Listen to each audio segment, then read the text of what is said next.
యేసుక్రీస్తు నామములో మీకందరికీ వందములు. మూడో ప్రపంచ యుద్ధం రాకముందే ప్రతి ఒక్కరు కూడా మారు మనసు పొందండి. మారు మనసు అంటే యేసు రక్తంలో పాపాలు కడుక్కోవటం. యేసు రక్తంలో పాపాలు కడుక్కోవటం అంటే ప్రతి పాపము దేవుని దగ్గర హృదయపూర్వకంగా ఒప్పుకొని విడిచిపెట్టడమే మరి యేసు రక్తంలో పాపాలు కడుక్కోవటం. ఆ తర్వాత హృదయమంతటితో మీ హృదయంలో మరి పశ్చాత్తాపం కలిగి ఉండాలి. అంటే మీ హృదయంతటితో పశ్చాత్తాపం కలిగి పాపాలు ఒప్పుకోవాలి. అంటే నేను చేసిన తప్పుని గ్రహించి ఆ పాపాన్ని ఒప్పుకుంటే అదే పశ్చాత్తాపం. ఎవరైతే పశ్చాత్తాపం కలిగి ప్రార్థన చేసి మరి దేవునికి దగ్గర క్షమాపణ చెప్పుకుంటారో వాళ్ళని దేవుడు క్షమిస్తాడు, పరిశుద్ధపరుస్తాడు. ఆ విధంగా పరిశుద్ధపరచబడి నూతన మనస్సు మీకు వచ్చినప్పుడే అదే మారు మనస్సు.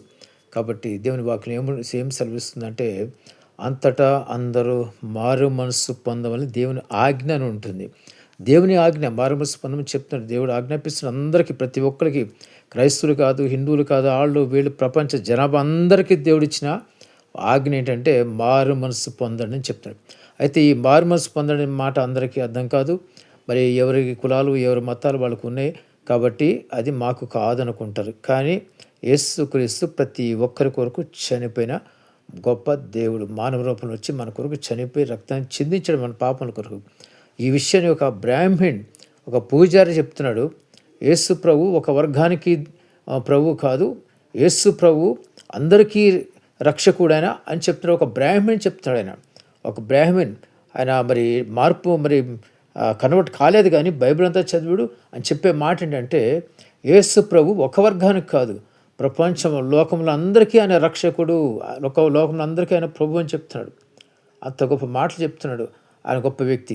కానీ ఈ రోజుల్లో అనేక మంది మరి తెలియక వ్యతిరేకిస్తున్నారు. ఆయన తెలిసి చక్కగా చెప్తున్నాడు దేవుని గురించి. గమనించిన ప్రతి ఒక్కరు కూడా ఇది మతం కానే కాదు, ఇది అందరికీ మార్గం మాత్రమే. ఈ మార్గం కూడా యేసు ప్రభుని మరి దగ్గరికి వెళ్ళగలుగుతారు. పరలోక పట్టణానికి, పరిశుద్ధ పట్టణానికి వెళ్ళగలుగుతారు. పరిశుద్ధ పట్టణం మరి పవిత్ర పట్టణం యుగయుగములు ఉంటుంది, నరకం కూడా యుగయుగములు ఉంటుంది. ఎవరైతే రక్షణ మారుమనసు పొందరో వాళ్ళంతా కూడా నిత్య నరకాగ్నిలో వేయబడతారు. ఈ యొక్క మూడవ ప్రపంచ యుద్ధం రాకముందే, ఆ యుద్ధ తీవ్రత రాకముందే మీరు దేవుని దగ్గరికి వచ్చి మరి పశ్చాత్తాపడండి, మారు మనసు పొందండి. లేనిలా నిత్య నరకాగ్నికి వెళ్ళిపోతారు. మూడో ప్రపంచ యుద్ధం వస్తే కొన్ని వందల కోట్ల మంది చనిపోతారు. ఇది ప్రతి ఒక్కరు చెప్తున్న మాట, నేను చెప్పే మాట కాదు. కొన్ని వందల కోట్ల మంది, 3 వంతుల జనాభా చనిపోతారని అంచనాలు ఉన్నాయి. కాబట్టి ఆ అణుయుద్ధాలు వచ్చినప్పుడు భయంకరమైన పరిస్థితులు రాకముందే మీరు సిద్ధంగా ఉంటే కనుక ఒకవేళ ప్రపంచ యుద్ధంలో మీరు చనిపోతే దేవుని దగ్గరికి వెళ్తారు.